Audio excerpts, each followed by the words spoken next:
O ser humano é um ser ético por natureza, né?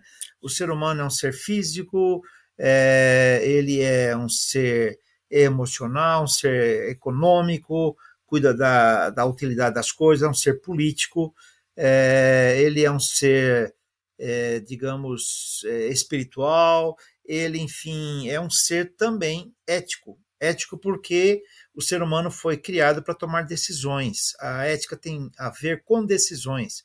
E então não há como fugir disso. E uma decisão tomada é tomada.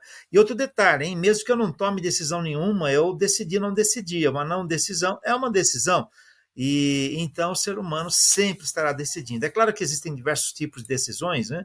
Se eu for decidir, digamos, que eu vou comprar um aparelho Android ou um iPhone, é uma decisão técnica, tecnológica. Se eu for decidir por uma profissão, uma decisão vocacional, ou se eu for decidir, por exemplo, por um tipo de roupa, né? É uma decisão estética. Agora, existem decisões que têm a ver com valores, valores ligados a relacionamentos, valores ligados enfim, a vida em si, qual é o sentido que eu vou dar para a minha vida, como eu vou, por exemplo, me relacionar com minha profissão, então a ética profissional, como eu vou me relacionar com o meu cliente, se for um cliente ou um paciente, etc. Entende? Então, existe todo um processo de decisões. E essas decisões, nesse caso, são decisões ligadas a valores, nós chamamos de valores éticos, são decisões do campo da ética. Então, o ser humano, por natureza, é um ser ético. Ele foi criado para decidir, esse é o ponto. Então, é um ser moral, um ser ético. Legal. E como que eu sei, como que seria assim, como a gente conseguiria, vamos dizer, identificar que eu estou tomando uma decisão eticamente correta, que é o que o pessoal gosta de dizer, né? Essa decisão é correta, é eticamente correta ou não. Existem valores universais ou cada um decide os valores e se aproxima de valores que estão mais perto ali do seu universo? Bom, nesse caso, é necessário que nós compreendamos alguns princípios, né? Você tem alguns verbos essenciais ligados à ética, né? Primeiro é o que eu quero, né? O que eu quero nem sempre está ligado com o que eu necessito e com o que eu devo, né? Então, primeiro nós temos que verificar essas três variáveis essenciais por esses três verbos, né? Porque eu quero envolve liberdade, tá? E aí o ser humano ele também foi criado não só um ser que decide, mas um ser livre para tomar as decisões.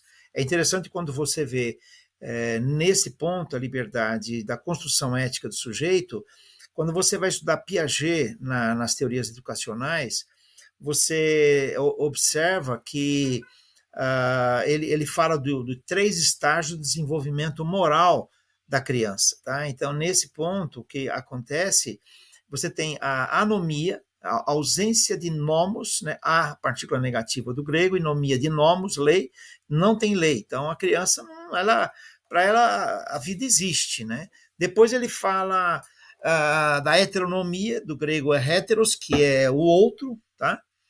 Um outro diferente de si, que traz as leis, então a lei do país, uma lei religiosa, digamos, uma lei do emprego, do trabalho, um código de ética profissional e assim por diante, tá? Então a heteronomia. E você tem a autonomia do autos grego é o ser em si próprio, e nomos lei, era a lei que é o próprio sujeito, ele passa a ser o juiz e o legislador de si mesmo. Né? Então, é interessante porque essa concepção piagetiana do desenvolvimento moral da criança, ela se aplica também ao campo da ética no desenvolvimento da nossa compreensão ética. Né? Quando você fala em leis universais, você está falando em heteronomia, né? Não está falando necessariamente em autonomia.